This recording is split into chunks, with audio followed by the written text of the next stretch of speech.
আসসালামু আলাইকুম। কোয়ান্টাম স্বপ্নে প্ল্যাটফর্ম এইচএসসি পদার্থবিজ্ঞান প্রথম পত্র ভেক্টর। এই ভেক্টর অধ্যায়ের ভেক্টর ক্যালকুলাসের আজকে আমাদের একটা স্পেশাল ক্লাস, আর এটা হচ্ছে আমাদের কার্ল এর টপিকের একটা স্পেশাল ক্লাস। তো আমরা জানি আমাদের মেন টপিক ছিল কার্ল হচ্ছে ক্রস গুণ। যে কোনো একটা ভেক্টর রাশি দেওয়া থাকবে প্রশ্নে, সেই রাশিটাকে আমরা যদি নাবলা অপারেটরের সাথে ক্রস গুণ করে নির্ণায়কের মাধ্যমে সমাধান করি, এটাকেই বলা হয় কার্ল।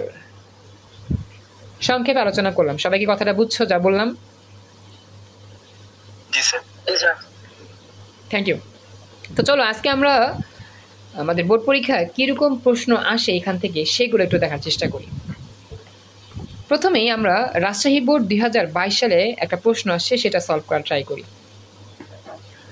আমরা যদি উদ্দীপকটার দিকে তাকাই, এখানে লেখা আছে তিনটি ভেক্টর রাশি যথাক্রমে এ হচ্ছে 2i ক্যাপ 2j ক্যাপ কে ক্যাপ, বি হচ্ছে এটা, সি হচ্ছে এই বড়টা। এখন আমাদের গহনং প্রশ্নের দিকে খেয়াল করলে একটা কথা দেখা যাচ্ছে। গহনং প্রশ্নে বলতেছে উদ্দীপকে যে সি আছে, সি একটা ভেক্টর রাশি, কারণ এখানে একটা ভেক্টর সাইন দেওয়া আছে। উদ্দীপকে সি ভেক্টর রাশিটিকে অঘূর্ণনশীল কিনা যাচাই করতে হবে। উদ্দীপকে যে ভেক্টর রাশিটা দেওয়া আছে, সেই ভেক্টর রাশিটা কি অঘূর্ণনশীল কিনা যাচাই করব। নুসরাত সুলতানা সুমাইয়া জয়েন করছো। সুমাইয়া, তুমি দেখতে পাচ্ছ কিনা, শুনতে পাচ্ছ কিনা, এটা আমাকে জানাও। জি স্যার, দেখতে পাচ্ছি। Thank you. তোমার বোন জয়েন করছে তোমার সাথে, সাইমা? আচ্ছা, তো দেখো সুমাইয়া, আমাদের ক্লাস শুরু হয়েছে মাত্র, আমরা একটা অঙ্ক শুরু করতেছি। তো সুমাইয়া, তোমরা কি এই ক্লাসটা পাইছিলে, যে ক্রস গুণে যে কার্ল এইভাবে বের করতে হয় নির্ণয় দিয়া, আইজেকে দিয়া? এই ক্লাসটা কি দেখছিলা? আচ্ছা, তাহলে এই ক্লাস যেহেতু দেখছো পারবা। তো আমরা যাচ্ছি, আমাদের বলতেছে যে সি ভেক্টরটা কি অঘূর্ণনশীল কিনা যাচাই করো। তো একটা ভেক্টর ঘূর্ণনশীল নাকি অঘূর্ণনশীল, বা ভেক্টরটা ঘুরবে নাকি ঘুরবে না, এই জিনিসটা আমরা ভেক্টর ক্যালকুলাসের কার্ল থেকে বের করতে পারি। কার্ল আমরা কিন্তু জানি, আমাদের কার্ল এর অর্থ হচ্ছে ঘুরবে নাকি ঘুরবে না। কার্ল এর তাৎপর্য বা অর্থ হচ্ছে একটা ভেক্টর রাশি ঘুরবে নাকি ঘুরবে না, এটাই আমাদের কার্ল বের করে। কথা কি বুঝছো? তো এই জন্য আমরা কি করব, এই ভেক্টর রাশিটা ঘুরবে নাকি ঘুরবে না, এটা আমরা কার্ল বের করব। কার্লের মান দেখে বলতে পারবো যে এটা আসলে ঘুরবে নাকি ঘুরবে না। ঘোরা মানে ঘূর্ণনশীল, আর ঘুরবে না মানে অঘূর্ণনশীল। আমরা কিন্তু গত ক্লাসে আলোচনা করছিলাম ঘূর্ণনশীল অঘূর্ণনশীল এই ব্যাপারগুলো। আমরা জানি কার্লের মান 3 রকম হয়, পজিটিভ, নেগেটিভ আর জিরো। আমরা সবাই জানি যে কার্লের মান যদি আমাদের পজিটিভ বের হয় তাহলে সেটা ঘুরে, নেগেটিভ বের হলে এটাও ঘুরে, কিন্তু কার্লের মান যদি জিরো বের হয় ঘুরে না, মানে অঘূর্ণনশীল। কথা কি বুঝছো? তো আমাদের টার্গেট হচ্ছে কার্লের মানটা বের করে দেখবো কার্লের মানটা জিরো হয় কিনা।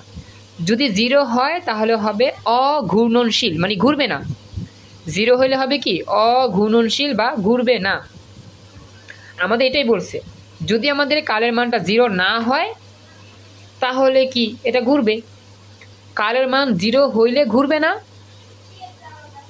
বা অঘূর্ণনশীল, আর যদি জিরো না বের হয় তাহলে কি এটা ঘুরবে বা অঘূর্ণনশীল নয়। কথা বুঝছো এবার? আচ্ছা, তাহলে এবার আমরা যাই আমাদের পরবর্তী অংশে। আঞ্জুমান জয়েন করছো ক্লাসে, thank you so much. Anjuman, শুনতে পাচ্ছ, দেখতে পাচ্ছ? আচ্ছা, ওর স্পিকার অন হয়নি এখনো। তো মোটামুটি আমরা এটা বুঝলাম। এখন আমরা অঙ্কটা কেমনে করবো? হ্যাঁ, থ্যাংক ইউ। অঙ্কটা আমরা কেমনে করবো? অঙ্কটা আমাদের করার নিয়ম হচ্ছে, আঞ্জুমান দেরি হলো কেন একটু জয়েন করতে? নেট সমস্যা ছিল কি? আচ্ছা, দেখো আজকে ক্লাসে আমাদের অনেক স্টুডেন্ট নাই, দুঃখজনক। ক্লাস কিন্তু অনেকেই করে, আলহামদুলিল্লাহ প্রায় 15 জন উপরে ক্লাস করে। আজকে কিন্তু মোটামুটি 7 জন, আলহামদুলিল্লাহ প্রায় অর্ধেক তো হলে আরও হইতো না, অর্ধেকের মতো জয়েন করছো। আচ্ছা, তো আমরা দেখি হ্যাঁ অঙ্কটা আমরা কীভাবে করতে পারি। আমরা প্রথমে এই যে ভেক্টর রাশিটা আছে না, এই ভেক্টর রাশিটার সাথে কি করব, এইভাবে হিসাব করব। এই যে প্রথমে আমরা লিখব কার্ল সি ভেক্টর, কারণ আমাদের সি আছে যেহেতু, তোমরা কি লিখবো কার্ল সি ভেক্টর। এরপর প্রথমে কি লিখবো নাবলা অপারেটর ক্রস সি অপারেটর। কথা বুঝছো না? আচ্ছা, তো আমাদের সি এর মানটা দেওয়া আছে।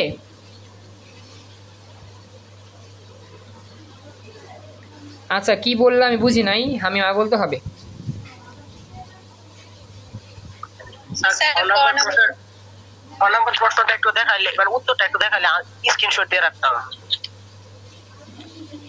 দেখো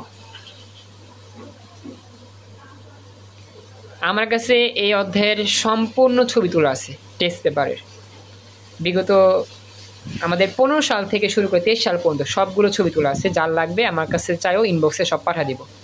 প্রতিটা অধ্যায় ফিজিক্সের কেমিস্ট্রির প্রতিটা অধ্যায় তোলা আছে।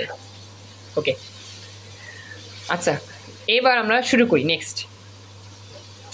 তো আমরা ওই যে সাজায় লিখবো, প্রথমে কি লিখবো দেওয়া আছে সি ভেক্টর, এরপর কি লিখবো আমরা জানি নাবলা অপারেটর। ওকে তো আমরা শুরু করতেছি, সমাধানটা দেখাই, শুরু করি। সুমাইয়া তোমার বোন সাইমা তো এখনো জয়েন করে নাই, ও কি তোমার সাথে ক্লাস করতেছে? হ্যাঁ স্যার। Okay thank you. তো দেখো এখানে আমরা লিখতেছি সি ভেক্টরটা হচ্ছে, আর তোমাদের বলি তোমাদের সায়েন্সের ক্লাস 8:50-এই ফিক্সড ইনশাল্লাহ, এই সময় ক্লাস হবে 8:50-এ, প্রতিদিন 8:50-এ তোমাদের ক্লাসটা হবে ইনশাল্লাহ, মনে রাখবা। একটু দেরি হইতে পারে 2-1 মিনিট, কারণ প্রতিটা ব্যাচকে পরে আসিতে জন্য। 8:50-এই ফিক্সড টাইম এই সময় ক্লাস হবে ইনশাল্লাহ। আর পরবর্তী ক্লাস হবে রাত 11:15-তে ইংরেজি বাংলা আইসিটি, আজকেও ক্লাস আছে তাইকো। তো সেই ভেক্টরটা আমি লিখলাম, এবং আমরা জানি ভেক্টর অপারেটরটা মুখস্থ delta delta x i cap plus delta delta y j cap plus delta delta z k cap. এই পর্যন্ত বুঝতে পারছো? আমি সাজাই লিখলাম, জাস্ট সাজাইলাম, বুঝছো সবাই? আচ্ছা এরপর আমরা কি করব, সূত্র দিয়ে সাজিয়ে অঙ্কটা শুরু করব। একটা অঙ্ক করাই, বাকি অঙ্কগুলো ইজিলি এমনি পারবা। তো আমরা কি লিখবো, কার্লের সূত্র কি C U R L, curl ইংলিশে লিখতে হয়, আর এটা তো হচ্ছে সি ভেক্টর, এই জন্য কি কার্ল সি দিব।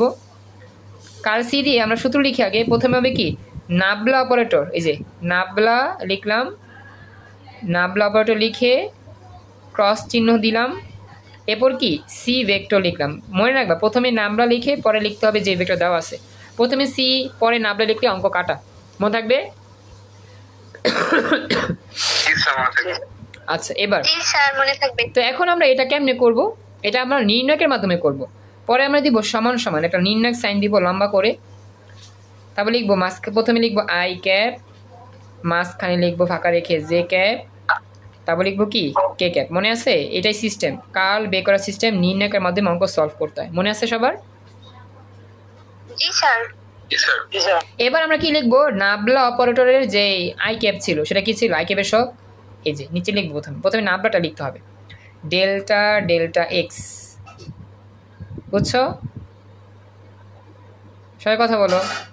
এবার কি লিখবো ডেল্টা ডেল্টা ওয়াই, এরপরে ডেল্টা ডেল্টা জেড। গুড, সবাই বুঝছো? বুঝছো সবাই? কথা বলো। এরপরে আমরা কি করব, এই সি সি ভেক্টরের আই ক্যাপের সব, জে ক্যাপের সব, কে ক্যাপের সব লিখবো, কিন্তু এটা বড় হবে। আই ক্যাপের সব কত 6xy প্লাস জেড কিউব, তো লিখবা চাপাই লিখি 6xy প্লাস জেড কিউব, বুঝছেন? চাপাই লিখতে হবে, কিছু করার নেই, বুঝছো? এরপরে জে ক্যাপের সব মাইনাস, জে ক্যাপের সব মাইনাস, তো মাইনাস দিয়া ব্র্যাকেট দিয়ে লিখবো 3x² মাইনাস জেড। এরপর হচ্ছে এটা প্লাস, দেখো জায়গা হবে না দেখে আমি এখানে দেখাই, হ্যাঁ এই দেখো, বুঝো কিনা, আশা করি বুঝছো। এই যে আই ক্যাপের সব, জে ক্যাপের সব, কে ক্যাপের সব, এই যে এটা আই ক্যাপের সব, এটা জে ক্যাপের সব, আর এটা কে ক্যাপের সব, ব্র্যাকেট দিয়ে লিখবো। এই যে সাজাই আর যে লিখছি এটা বুঝছো সবাই? কথা বলো। Thank you. তো পরে জয়েন করছো কে, পরে জয়েন করছো সাইমা দিয়ে জয়েন করছো। আচ্ছা সাইমা একটু আমাকে জানো, সাইমা তুমি কি বুঝতে পারতেছো যতটুকু পড়াইছি? স্যার জি বুঝতে পারছেন। ওকে, থ্যাংক ইউ। তো বাচ্চারা এখন আমরা এটা সমাধান কেমনে করব? বিস্তার করব, বিস্তার। বিস্তার মনে আছে? মনে আছে নি? প্রথম সারি বরাবর বিস্তার করতে হয়, যে প্রথম সারি বরাবর বিস্তার করতে হয়। প্রথমে কি লিখবো? আই ক্যাপ বরাবর বিস্তার। আচ্ছা, আই ক্যাপ বরাবর বিস্তার করলে আই ক্যাপের কলামটা বাদ এবং আই ক্যাপের সারিটাও বাদ দিতে হয়। মনে আসেনি তোমাদের? জি স্যার। তারপরে তারপরে কি করতে হয় জানি বলো পোলাপাইন, বাচ্চারা কইতে পারবা নি? এই যে এইটা দিয়া এটা গুণ, সূত্রে মাইনাস, কোনায় কোনায় কোনায় কোনায় গুণ। গুড, এটাতে আবার এটা গুণ।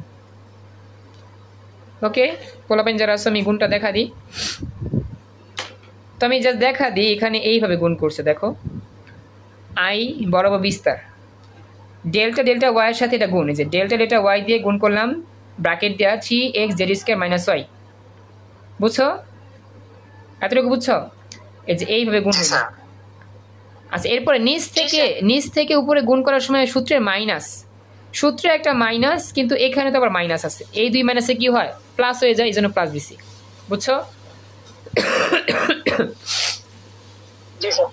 আমরা জানি নিচ থেকে উপরে গুণ করার সময় আগে একটা মাইনাস হয়, কিন্তু এখানে তো মাইনাস ছিল আগে, এই জন্য ওই মাইনাসে সূত্রে মাইনাসে প্লাস হয়ে গেল। এখন এইটা দিয়া এটা গুণ করব। তো আগে লিখি এটা delta delta Z 3x square minus Z, এটা সেকেন্ড ব্র্যাকেট দিয়ে আমি আবদ্ধ করলাম। এবার বুঝছো এতটুকু? আচ্ছা, এরপরে দেখো আই বরাবর বিস্তার করছি, এরপরে কি করতে হয় জানি? মনে আছে কারো? আই বরাবর বিস্তারের পর জে বরাবর বিস্তার, এরপরে কে বরাবর বিস্তার। মনে আছে তোমাদের? কথা বলো। জি স্যার। ওকে, এবার চিহ্নটা খেয়াল রাখবা। হ্যাঁ, প্রথমটা প্লাস, পরেরটা মাইনাস, পরেরটা প্লাস। মানে যে বরাবর বিস্তার করতে সূত্রেরই মাইনাস আগে থেকে দিতে হয়। তো যে বরাবর সারিবাদ সরি, যে বরাবর কলামবাদ, তো কার লাগে কার গুণ হবে? ডেল্টা ডেল্টা এক্স এর সাথে 3x z square minus y। Very good. এইটার সাথে এইটা গুণ হবে সূত্রে মাইনাস দিয়া, আবার এইটার সাথে এইটা গুণ হবে। দেখুন তো সবাই বুঝছেন কিনা পরের লাইনটা? এই যে মাইনাস মাইনাস যে বরাবর করলাম, তো delta delta x 3x z square minus y, সূত্রের মাইনাস, এখান থেকে এটা গুণ করার সময় সূত্রের মাইনাস, এই যে minus delta delta z 6xy plus z q, এবং এটা সেকেন্ড ব্র্যাকেটটা আবদ্ধ করলাম। একটু বড় হবে ক্যালকুলেশন, আস্তে আস্তে করতে হবে, একটা করলেই ইনশাল্লাহ সব পারবা। এতটুকু বুঝছো? জি স্যার বুঝছি। এরপরে কি বাকি আছে আমাদের? আরেকটা বাকি আছে না? সেটা কোনটা? কে বরাবর বিস্তার করব। তো কে বরাবর সারি বাদ দাও, কে বরাবর কলাম বাদ দাও। তাহলে আমাদের গুণ হবে কি? এই যে এটা দিয়া এটা গুণ, সূত্রের মাইনাস, এটা দিয়ে আবার এটা গুণ। বুঝছো না? জি স্যার। জি স্যার। দেখো প্লাস কে, এই যে এইটা দিয়ে এটা গুণ করলে মাইনাস যেহেতু হয়, এই জন্য মাইনাসটা আগে লিখছি। ডেল্টা ডেল্টা এক্স দিয়া এটা গুণ করলাম, সূত্রের মাইনাস নিচ থেকে উপরে গুণ করার সময় সূত্রের মাইনাস, ডেল্টা ডেল্টা ওয়াই দিয়া এটা গুণ করে দিলাম এবং সেকেন্ড ব্র্যাকেট দিয়ে আবদ্ধ করলাম। বুঝছো? জি স্যার। জি স্যার। এই হচ্ছে প্রাথমিকভাবে সাজিয়ে সাজিয়ে নেওয়া, কার সাথে কে গুণ হবে ইটিসি। মনে থাকবে?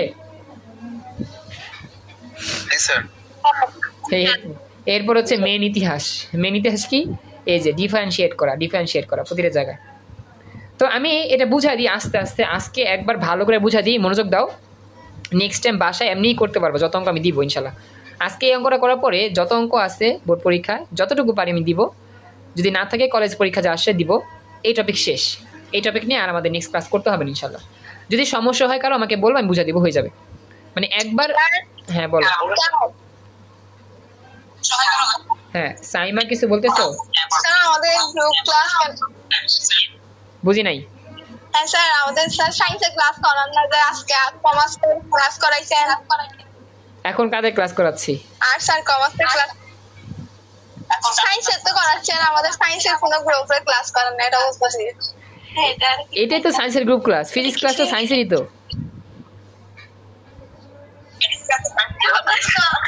তুমি বুঝো নাই সাইমা, তুমি আমার কথা বুঝো নাই। এই যে ক্লাসটা এটা তো ফিজিক্স ক্লাস, এটা তো তোমাদেরই গ্রুপ ক্লাস। আমি তো আইসিটি মনে করছি আইসিটি মনে করছো? এগুলো আইসিটিতে আছে? আল্লাহ, এটা ফিজিক্স ক্লাস। এই যে I cap, J cap, K cap, এগুলো কি আইসিটিতে আছে? হ্যাঁ বলো। আচ্ছা আমরা ক্লাস করি, দেখো। ওকে, এবার সাইমা বুঝছো এটা ফিজিক্স ক্লাস, এটা আইসিটি ক্লাস না তো, বুঝছো এবার?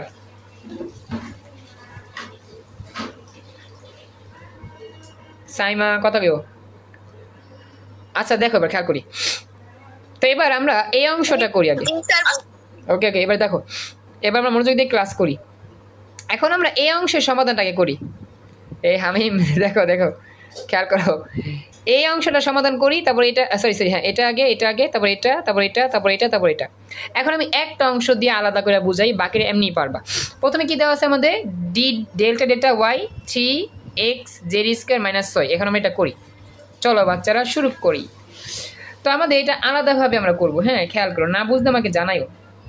লিখতেছি আমাদের ডেল্টা ডেল্টা ওয়াই। ওকে, তো ডেল্টা ডেল্টা ওয়াই দিয়ে কি করব আমরা? 3x z square minus Y তুললাম। এখন আমি এই পার্টটুকু আলাদা করে বুঝাচ্ছি। প্রতিটা পার্ট যদি আমি বুঝাইতে পারি তাহলে ইজিলি বুঝবা। এখন এই অংশটা সমাধান কেমনে হবে? এই অংশটা দিয়া এটা একবার করব কাজ, আবার এই অংশ দিয়ে এটা করব। আমি এটা কাজ করি, এটা দিয়ে এটা আমি গুণ করি, মাইনাস এটা দিয়ে আবার এটা গুণ করি। তো দেখো কেমনে হয়। তোমাদের পরবর্তী লাইনটা হবে এরকম যে ডেল্টা ডেল্টা ওয়াই, এটার সাথে আমার আসবে কি, ব্র্যাকেট দিয়ে লিখলে সুন্দর হয়, 3x জেড স্কোয়ার, এটা আসবে, বুঝছো? এরপরে মাইনাস দিয়া আবার এইটার সাথে এটা ক্যালকুলেশন করব, তারপর আসবে কি delta delta y of y. বুঝছেন এতটুকু সবাই? কথা বলেন। এইটাকে ডেল্টা ডেল্টা ওয়াইয়ের সাথে একবার ক্যালকুলেশন, মাইনাস এইটাকে আবার ক্যালকুলেশন। এবার দেখো আমাদের নিয়ম কি ছিল? নিচে যে থাকবে সেই হবে চলক, বাকি সবাই ধ্রুবক। নিচে কে আছে? ওয়াই। নিচে কে আছে? ওয়াই। তার মানে ওয়াইটাই ধ্রুবক আর বাকি সব, সরি ওয়াইটাই চলক, বাকি সব কি ধ্রুবক। ওই যে পড়াইছিলাম তোমাদের, এই যে নোটটা দেখো, যখন ডেল্টা থাকে তখন নিচে যা থাকবে উপরে সেটাই হবে চলক আর বাকি সব ধ্রুবক। বুঝছো না? পড়াইছিলাম, ডেল্টার সাথে যে থাকবে সেই চলক আর বাকি সব ধ্রুবক। এবার দেখো এই অংশটার মধ্যে, এটা তো নিচে ওয়াই, দেখো তো উপরে কি এই অংশে কোনো ওয়াই আছে? X Z. তো ওয়াই যদি না থাকে তাহলে এটা কি ধ্রুবক না? এটা কি ধ্রুবক না? এরপরে এটা কি ধ্রুবক না? তো এটা সম্পূর্ণটাই ধ্রুবক, কারণ আমাদের এখানে কোনো ওয়াই নাই। ধ্রুবক কেন? ওয়াই না থাকাতে ধ্রুবক, ওয়াই থাকলে এগুলো কি হতো? সহগ হইতো, সামনে আসতো। যেহেতু এখানে কোনো ওয়াই নাই এজন্য এগুলো সবই ধ্রুবক। আর ধ্রুবকের ডিফারেন্সিয়েট করলে কত আসে বলো তো? 1 না 0? কত আসে? ধ্রুবকে ডিফারেন্সিয়েট করলে কত আসে? ভেরি গুড, 0 মনে রাখবা, মুখস্থ। ধ্রুবকে ডিফারেন্সিয়েট করলে কত হয়? 0 হয়, শেষ। এরপর হচ্ছে মাইনাস। আমরা জানি যে delta delta x equal to 1, delta delta y of Y 1, delta delta Z of z 1। মানে কি আমাদের যদি একই রকম থাকে তাহলে উত্তর কি হবে? 1 হবে। তোমাদের কি মনে আছে? এটা করাইছিলাম তো। এই যে delta delta x of x এর মানটা 1, delta delta y of y এর মানটা 1, আবার delta delta Z of z এর মানটাও কি 1। মনে আছে না বাচ্চারা? মনে পড়ে? তাহলে এই মানটা কত হবে? জি স্যার। এই মানটা 1 হবে। শেষ। বুঝছো এবার কিভাবে করলাম ক্যালকুলেশন? স্যার হ্যাঁ বলো। আমি তো এর আগে ক্লাস করিনি, তারপর সব সম্পূর্ণ বুঝছি। এখানে কিন্তু আমার কথা হচ্ছে স্যার, এই যে উপরে যদি ডেল্টা ওয়াই লেখছেন না, ওয়াই বাই ডেল্টা ওয়াই লেখছেন না আপনার নিচে, হ্যাঁ। এটা 1 হইছে না? এই যেটা এটা আর আপনার ওইখানে যদি, জি স্যার, হ্যাঁ। ওইখানে যদি ওয়াই এর সাথে যদি আরো কোনো সংখ্যা থাকে তখন কি 1ই হবে নাকি ওই না, সংখ্যা থাকবে? ওই সংখ্যাটা তোমার সামনে আসতো, তখন এটা 1 হইতো, ওইটা গুণ হইতো আর কি 1 এর সাথে ওই সংখ্যা।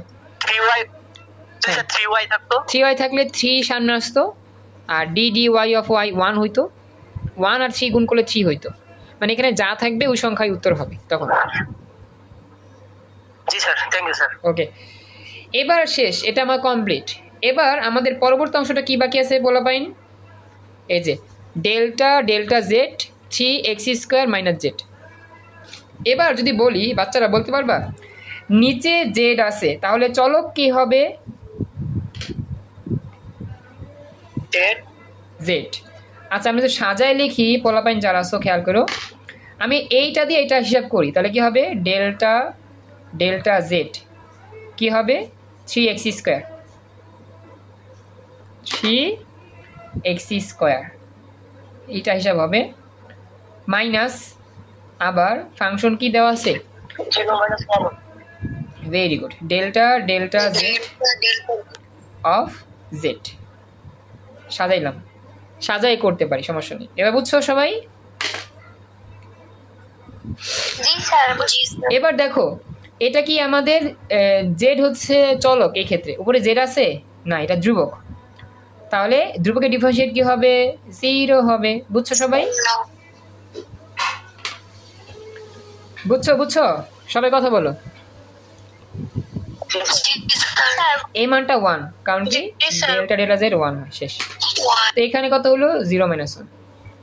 তো এই প্রথম এই এতটুকু অংশের সমাধান 0 - 1 যোগ 0 - 1। দেখো এই যে আই তো থাকবে, কারণ আই তো বাইরে। 0 - 1, এই যে 0 - 1 যোগ আবার 0 - 1, এই যে জাস্ট এতটুকু উত্তর।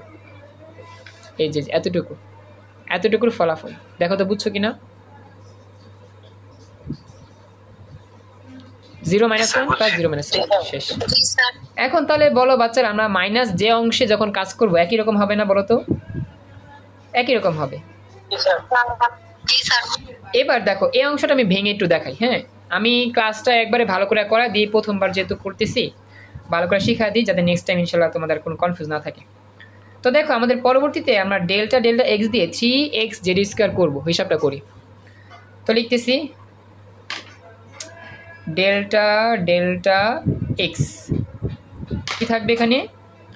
3x² মাইনাস, আবার আলাদা করলাম আর কি, ডেল্টা ডেল্টা এক্স কি হবে? ওয়াই। বুঝছো না সবাই এতটুকু? এই যে এই অংশটা আলাদা করলাম। এবার এক্স হচ্ছে চলক, এক্স চলক, তার মানে এইটা চলক, এটা সহগ, এটাও সহগ। তাহলে আমাদের যেটা সহগ সেটা কিন্তু এই যে এই দুইটা রাশি আমাদের সামনে চলে আসবে, সামনে। অর্থাৎ এরকম হবে যে 3z² লিখবো প্রথমে, এরপরে সরি ডেল্টা মাইনাস 3z² হবে না? হ্যাঁ, মাইনাস কেন হবে? এখানে তো প্লাস, প্লাস না, এখানে তো মাইনাস নাই, প্লাস। ভিতরটুকু করাচ্ছেন শুধু? ভিতরটুকু করাচ্ছি, শুধু ভিতরটুকু, এটা বাদ, বাইরেরটা বাদ, ভিতরটুকু করাচ্ছি। কথা বুঝছো? জি স্যার, বুঝতে পারছি। তাহলে এখানে শুধু এক্স হবে, কারণ কি এক্সটা আছে উপরে এক্স। তাহলে বলো এখন 3z² এর সাথে কত হবে? এটা তো 1 × 1, তাহলে এই উত্তরটা কত আসবে? 3z²। বুঝছো এবার? আর এটা কত হবে? এক্স তো চলক, এটা কি চলক না ধ্রুবক? 0 মাইনাস 0, তো থ্রি জেড স্কোয়ার হবে শুধু। বুঝছো সবাই এতটুকু? এই অংশটা বুঝছো? 3z সরাসরি লিখে দিলে কোনো অসুবিধা হবে না। হ্যাঁ সরাসরি লিখতে পারো, সরাসরি থ্রি জেড লিখতে পারো, শেষ। এরপর আমরা এই অর্ধেক অংশে যাই, মাইনাসের পরেরটা। এখানে জেড চলক, এখানে জেড আছে নাই, তো কি হবে এটা? 0, 0 তো 0 লিখলাম মাইনাস। এইবার এখানে জেড চলক, এখানে জেড আছে, তার মানে এটাও চলক। এখন এটা তো Z to the power cube, এই রকম ফাংশন। জেড স্কয়ার হবে। Excellent, very good. এখন এটা আমি আলাদা করে বুঝাই। দেখো আমাদের একটা সূত্র আছে ddx of x to the power n, এই সূত্রটা মুখস্থ করতে হবে এই অংশ করার জন্য। এটা হচ্ছে অন্তরীকরণ একটা সূত্র। সূত্র হচ্ছে এনটা সামনে চলে আসবে, এনটা সামনে চলে আসলো, চলক যা আছে তা লিখবো এবং পাওয়ার যা ছিল তা লিখবো, জাস্ট 1 বিয়োগ করে দিব, অর্থাৎ লিখবো কি -1। এটাই সূত্র। আমি আরও বলতেছি, পাওয়ার যা থাকবে সেটা সামনে নিয়ে আসবো, চলক যা আছে তা লিখবো এবং পাওয়ার লিখে জাস্ট 1 বিয়োগ করে দিব। এই ফর্মেটে আমরা এই অংশটা এখন কাজ করব। কথা বুঝছো এতটুকু? সূত্রটা মুখস্থ করো সবাই। জি স্যার। তাহলে এবার দেখো, আমরা যদি এই সূত্রের ফর্মেটে এই অঙ্কটা করতে চাই, এটা তো ডেল্টা, ডেল্টার সাথে ডেলের হিসাবটা, হ্যাঁ ডেল্টা জেড না, হ্যাঁ জেডটা আমরা এক্সটাই ধরবো, চিন্তা করবো জেড কিউ, তাই না? এখন এই জেডটা এক্স ধরো, তাহলে এন এর মান কত বলো তো বাচ্চারা?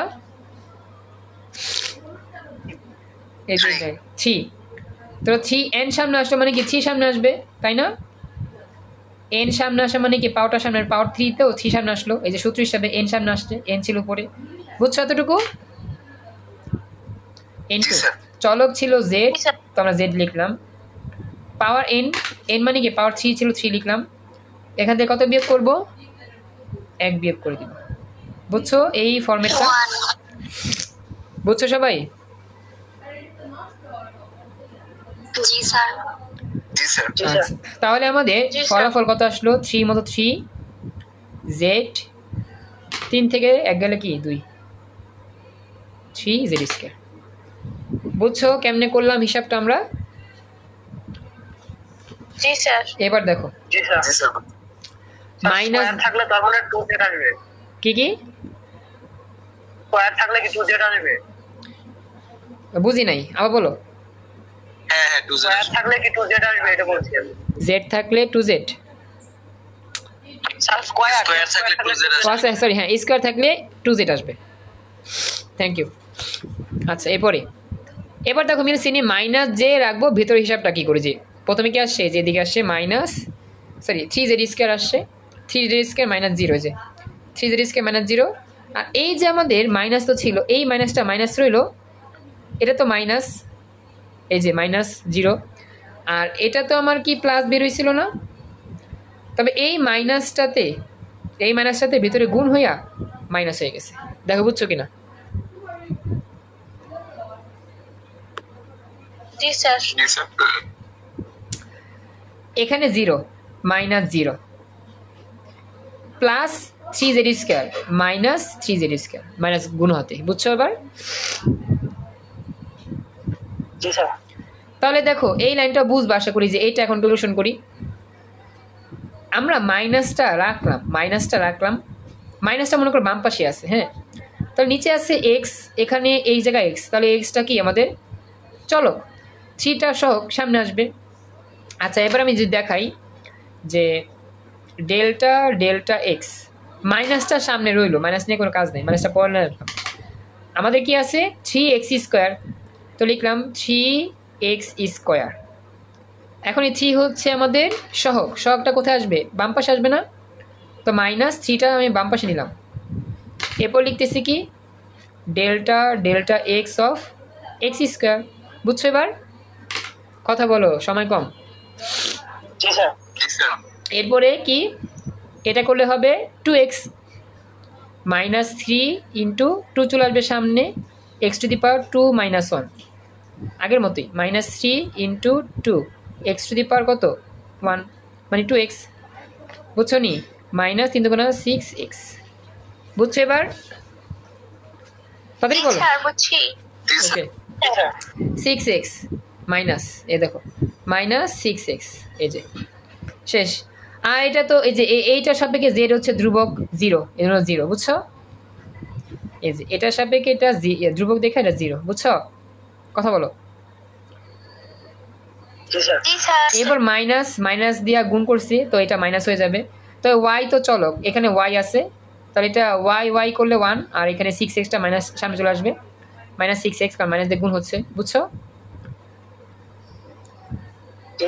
জি এরপর এই যে ওয়াই এর সাপেক্ষে জেড হচ্ছে কি ধ্রুবক, ধ্রুবকের ডিফারেন্সিয়েট 0 হলো, শেষ। অঙ্কটা পুরোপুরি বুঝছো কেমনে করলাম? এই অংশটা অনেক ইম্পর্টেন্ট, একটা ক্লাসে এটা লাগলো কটা, বুঝছো এতটুকু?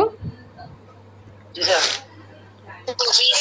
Very good. এবার দেখো এগুলো যোগ বিয়োগ করলে আসবে minus 2y cap minus 12x কে ক্যাপ। তো এটা কিন্তু 0 হয় নাই, 0 হয়েছে, যেহেতু 0 হয় নাই তাই সি ভেক্টরটি অঘূর্ণনশীল নয়। আমাদের বলছে কি অঘূর্ণনশীল কি না, অঘূর্ণনশীল কি না মানে কি ঘুরবে না, এটা কি ঘুরবে না? আমরা বলছি যে এটা ঘুরবে না, না মানে ঘুরবে। 0 বের হলে কি অঘূর্ণনশীল হইতো, 0 বের হলে কি হইতো অঘূর্ণনশীল হইতো, মানে ঘুরতো না।